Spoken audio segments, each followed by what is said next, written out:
Ahora sí, le seguimos. Entonces decíamos que el capitalismo cumple tres reglas. Es un modo de producción que se basa en tres pilares. El primero de ellos sería la propiedad privada de los medios de producción, cosa que ya explicamos. El segundo sería la economía de mercado. ¿Qué es la economía de mercado? Es el producto de aquello por lo que se abogaba en el liberalismo económico. El liberalismo económico está por acá, miren. Ya lo hemos visto. Este de acá.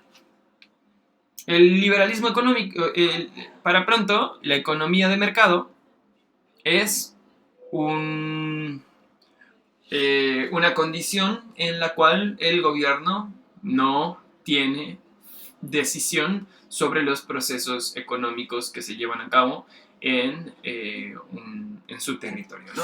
O sea, que el gobierno no meta las manos en cuestiones económicas, en los negocios que se llevan a cabo dentro de su territorio, ¿no? Noción de la cual hemos hablado muchísimas veces ya. Solo que este es un nombre que yo no había empleado, pero que justo suele ser usado, el de economía de mercado. Así de fácil se habla de ese pilar, que es pues, que el gobierno no meta sus manos en cuestiones económicas. Y el tercer pilar sería la acumulación del capital para su reinversión. Esto en realidad pues, también está facilísimo, porque para ello utilizar este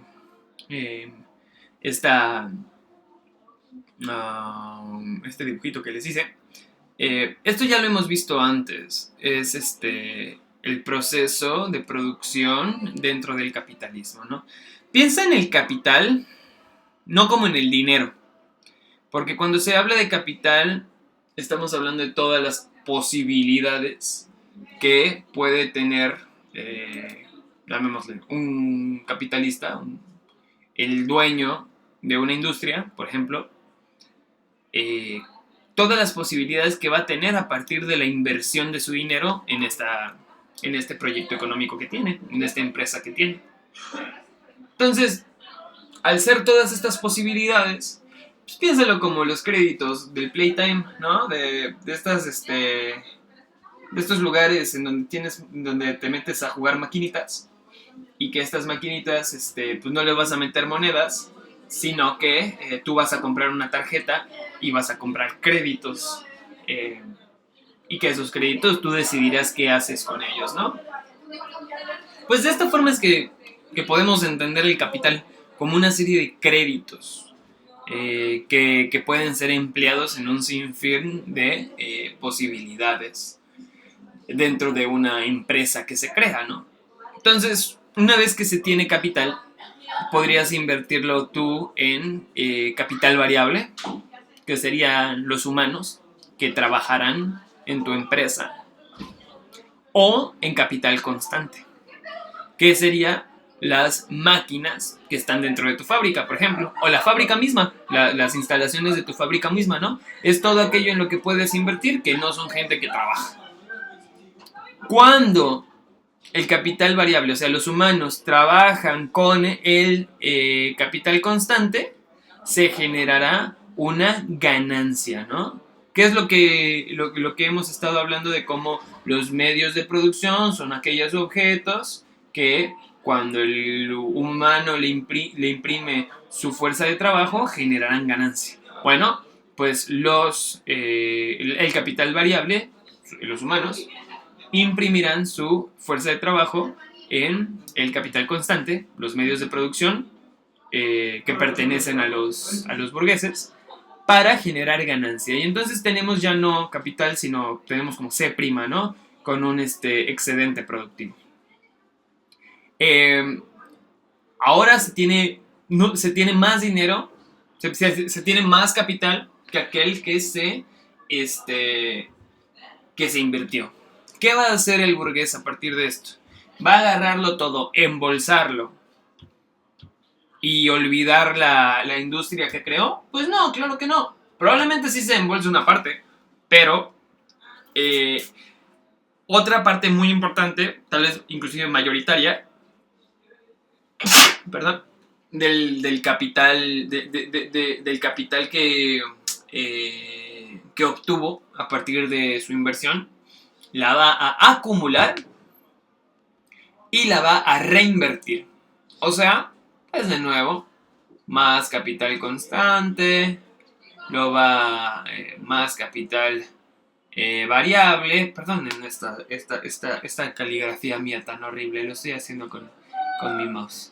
Entonces le invertirá nuevamente en capital constante y en capital variable, que generará todavía mayor excedente productivo, ¿no? Pues esto es la acumulación del capital para su reinversión. Entonces esta sería la tercera característica del capitalismo, ¿no? La acumulación del capital para su reinversión. Ya hemos platicado de cómo hay tres tipos de mercado, ¿no? Siempre suelo señalar yo tres tipos de mercado. El mercado de bienes y servicios, por un lado, en el que aquello que se va a demandar y ofrecer pues, son bienes y son servicios. En ese sentido, el demandante seríamos ustedes y yo, y el oferente serían las empresas, ¿no? Un ejemplo de este tipo de mercado es cuando compramos una computadora, por ejemplo. Es un bien, es un producto que ofrece una empresa y que compramos los consumidores, ¿no? El segundo tipo de mercado sería el mercado de trabajo. En el mercado de trabajo lo que se mueve es la fuerza de trabajo. Por ejemplo, aquí en Keystone, el oferente soy yo, porque yo le estoy ofreciendo mi trabajo a una empresa, y eso hace de esta empresa el demandante, quien pide fuerza de trabajo. Lo que se mueve entonces es pues justo esta fuerza de trabajo. El tercer tipo de mercado es el mercado financiero. El mercado financiero, lo que se mueve dentro de él son créditos, préstamos, así de fácil. Entonces, yo defiendo que en el capitalismo, vamos, una parte muy importante del capitalismo o una dinámica, un tipo de mercado que creció exponencialmente a partir del capitalismo fue el mercado financiero. Porque, por ejemplo, como ya hemos dicho, el capitalismo se genera desde la Edad Media. Entonces digamos que es a partir del siglo XV, por ahí, la acumulación originaria del capital. Pues ya era capitalista Occidente cuando se conquista América. Y este colonialismo que hace que se mueva tanto capital entre Europa y sus colonias, hace que se genere efectivamente un mercado financiero, o sea, una serie de sujetos y empresas que estarán dispuestas a hacer préstamos siempre y cuando se les pague con una tasa de interés, ¿no? Entonces, pues como se movía el capital a partir de los mercados de productos y servicios y también del mercado de trabajo, bueno, pues también en el mercado financiero hubo un movimiento que hizo que este mercado creciera muchísimo. Ahora sí, hablemos un poquito de estas redes que se crearon, redes entre empresas, ¿no? Todo esto tiene que ver con la cantidad de capital que se estaba moviendo a lo largo de Occidente sobre todo. Quisiera hablar de dos tipos de redes, de consorcios, de acuerdos que se generaban entre empresas. Por un lado estaría el trust y por otro lado estaría el cártel. Es súper fácil. Imagínate que para que un criollo novohispano tuviera un bonito mueble, para llegar a la hacienda de ese criollo novohispano, este mueble tan bonito que se creó, tuvo que haber una empresa que extrajera madera, probablemente en la Nueva España. Esta empresa extraía madera y se la vendió a una empresa que transportaba, o sea, que de lo que sacaba dinero era de transportar en barcos madera desde la Nueva España hacia España. En España, una empresa le compró la madera a esta fletera porque esta tercera empresa a lo que se dedicaba era ahora sí, a producir muebles a partir de madera novohispana. Esta empresa se encontraba en España. Estos muebles, ya creados, ya manufacturados, eran enviados por una cuarta empresa de la Nueva España de España a la Nueva España. Y se las vendían a una empresa que se dedicaba a vender muebles. O sea, extracción, traslado, producción, traslado y venta. Serían 5 procesos necesarios para que este criollo novohispano pudiera adquirir su mueble. Bueno, pues las 5 empresas se daban cuenta de que constantemente estaban trabajando en conjunto y en consecuencia se empezaban a dar precio, por ejemplo. Entonces, aquí es cuando entra la palabra trust. ¿Qué quiere decir trust? Quiere decir confianza. Pues eran empresas de confianza entre ellas que formaban parte de una misma línea de extracción, traslado, producción y venta, que se daban precio entre ellas, se unían y pugnaban hasta políticamente por beneficios, o sea, pues por condiciones que les beneficiaran solo a ellas, que les beneficiaran sobre todo a ellas. Esto era un trust, una red de empresas que formaban parte de un mismo proceso y que pugnarían porque les vaya bien a ellas y no a otros. Esto, lo que generaba era una lucha por la monopolización de terrenos enteros por parte de estos trusts. O sea, ¿qué es el monopolio? Detén el video y lee lo que está escrito ahí, pero para pronto el monopolio es cuando un sujeto elimina la competencia en un mercado y él solo tiene la capacidad de controlar la oferta de determinado producto o servicio, por ejemplo. Entonces, monopólico es cuando un solo sujeto vende todos los productos que son adquiridos por los demandantes y no hay otro sujeto que compita con él para vender. Mono viene de uno. Yo defiendo que estas empresas, pues más bien lo que generaban era un oligopolio, o lo que buscaban generar era oligopolio. O sea, lo mismo, pero que en vez de que sea solo un sujeto, serían unos pocos sujetos controlando la oferta de determinado producto. Por otro lado están los cárteles, que es prácticamente lo mismo, pero los cárteles están conformados por empresas que son independientes entre sí. O sea, que no son parte del mismo proceso de extracción, traslado y producción, sino que son empresas que entre ellas son independientes, pero igual generan una red que velará por sus propios intereses sobre los del resto, ¿no?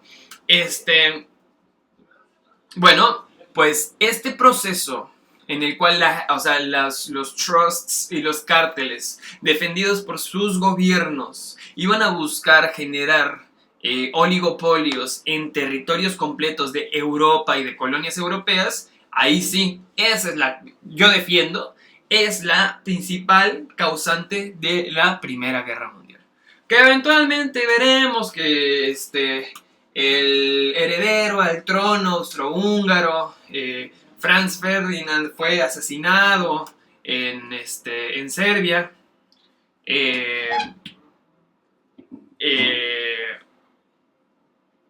Bueno, pues esta parte, ajá, sí es importante para las cuestiones políticas, pero tiene que ver con los intereses que tenía el Imperio Austrohúngaro, con los intereses económicos que tenía Rusia, con los intereses económicos que tenía Inglaterra, y cómo esta pugna fue el pretexto perfecto para llevar a cabo un proceso militar que aseguraría el oligopolio de las empresas de alguna de estas naciones en un amplísimo territorio vital para Europa Occidental. Pero bueno, a eso llegaremos eventualmente. Y es que este proceso en el cual las empresas se hicieron de cada vez mayor capital, influencia, hizo que ya no se pudiera hablar solamente de imperialismo, perdón, de colonialismo, sino que también ahora tenemos que hablar de imperialismo. El colonialismo devino al imperialismo. ¿Y qué es el imperialismo? Miren, acá tengo para ustedes las diferencias entre el imperialismo y el colonialismo. ¿Por qué? Porque en el libro siento que no se explica con suficiente profundidad cuál es la diferencia entre uno y otro. La primera sería la amplitud del término.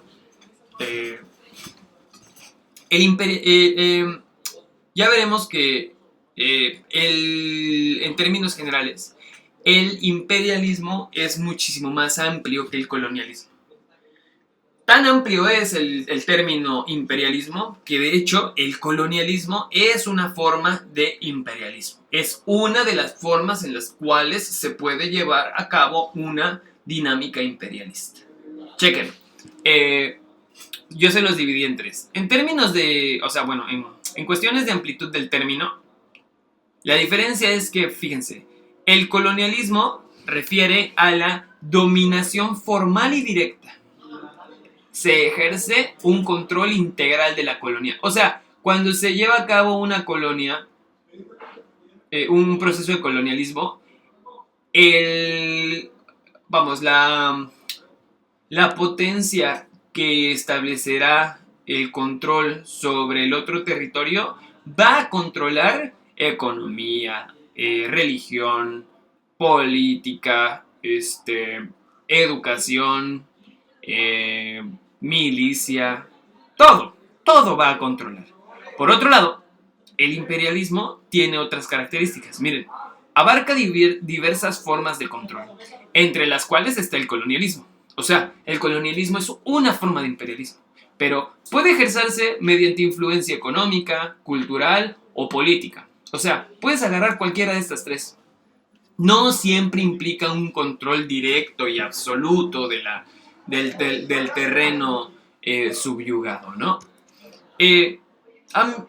Hace unos días di esta clase en presencial y una alumna me dijo, ok, entonces colonialismo podría ser lo mismo que conquista, mientras que imperialismo podría entenderse como influencia. Y me encantó esta perspectiva. Pues sí, piensen en la diferencia entre la palabra conquista y la palabra influencia, y eso les hará entender la diferencia entre colonialismo e imperialismo. El colonialismo serán relaciones en las cuales una potencia conquista a otra, mientras que el imperialismo son relaciones en las que una potencia ejerce su influencia sobre otra. Oiga, profe, pero cuando una potencia conquista a otra, está ejerciendo su influencia. Claro que sí, por supuesto. Por eso el colonialismo es apenas una forma de imperialismo. Porque, si bien cuando uno conquista ejerce influencia, conquistar no es la única forma de ejercer influencia sobre otro territorio. Miren esto, la segunda cuestión en la cual podemos comparar estas dos nociones es en el carácter de dominación. Chequen, colonialismo, control explícito y directo a través de fuerza militar. La colonia queda sometida en todo aspecto. Por otro lado, imperialismo puede ser más sutil. Esto es importante, o sea, puede llegar a ser más sutil, porque es una influencia.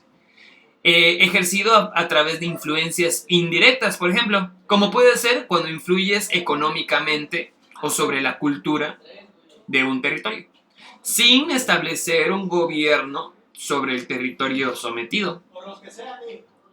La tercera cuestión podría ser la forma de control. El colonialismo emplea generalmente la explotación de recursos de la colonia, la creación de una relación formal de dependencia, mientras que el imperialismo no necesariamente va a explotar sus recursos.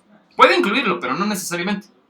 Puede establecerse, y esto está chido, mediante acuerdos comerciales, control de la deuda o influencia cultural. Entonces, el imperialismo es vivido pues, hasta hoy en día, ¿no creen? Piensen en la cuestión del control de la deuda. Eh, Cuando Estados Unidos lleva a cabo el plan Brady para renegociar la deuda con Latinoamérica, con la deuda que había generado Estados Unidos a partir de la forma en la que modificó las tasas de interés, después de cómo la OPEP decidió subir el precio al petróleo, ¿no? Bueno, pues Estados Unidos hace que Latinoamérica entre en una crisis generalizada de deuda externa y luego establece el plan Brady y dice, oigan, pues para que no me deban tanto, yo les bajo la deuda, pero ustedes empleen este tipo de política que es el neoliberalismo. Y Latinoamérica pues, tuvo que entrarle, sí o sí. Pues esta es una forma de... este es un ejercicio de influencia, a final de cuentas, ¿no? Esta sería la diferencia. Finalmente quisiera terminar esta clase hablando del debate que se genera entre John A. Hobson y Vladimir Ilich Ulyanov, quien también fue conocido como Lenin, primer líder de la Unión Soviética. Hobson escribe en 1902 un trabajo que se llama Imperialismo, un estudio, en Inglaterra. Y lo que señala es que el imperialismo es una desviación del capitalismo que está... vamos, que es enfermiza, ¿no? Que es una problemática porque fomenta la guerra y el militarismo. Por lo tanto, para solucionarla, habría que llevar a cabo una serie de reformas. Porque el imperialismo no es la forma correcta de llevar a cabo el capitalismo, sino una desviación del mismo. Mientras que Lenin, en su trabajo Imperialismo, fase superior del capitalismo, escrita en Rusia en 1917, lo que dice es, no, espérate, no es una desviación, el imperialismo es la evolución del capitalismo, el segundo paso, la evolución necesaria del capitalismo, ¿no? Y en consecuencia, no hay reforma existente que pueda solucionar las problemáticas del capitalismo. El capitalismo necesariamente deviene en relaciones imperialistas. Lo que está diciendo Lenin es, sobre todo, el hecho de que haya un libre mercado, o sea, una falta de control. Lo que estábamos trabajando como economía de mercado, ¿no? Una economía de mercado, una falta de control sobre los negocios que se llevan a cabo de forma internacional, pues lo que va a generar necesariamente son relaciones injustas, porque no hay quien las controle, quien las regule. Por lo tanto, no es que debamos llevar a cabo una serie de reformas para componer el capitalismo. Lo que dice Lenin de plano es, no, tenemos que llevar a cabo una revolución y cortar de tajo las relaciones liberales, capitalistas, y proponer un sistema en el cual la propiedad de los medios de producción no sea privada, sino comunal, y esté regulada fuertemente por el gobierno. Bueno, pues habremos de hacernos un chorro de preguntas a partir de esto, ¿no? ¿Quién tendrá la razón? Digo, porque a final de cuentas, por un lado, Occidente llevó a cabo una serie de reformas al capitalismo y por otro lado, la Unión Soviética llevó a cabo una revolución en contra del capitalismo y pues en sí ni uno ni otro lo veo, los veo, veo que hayan solucionado la serie de problemáticas generadas por el imperialismo. Em, Te dejo, querido alumno, querida alumna, la reflexión en torno a ello. em, y aquí termino la clase. Te agradezco mucho tu atención. Que tengas un bonito día.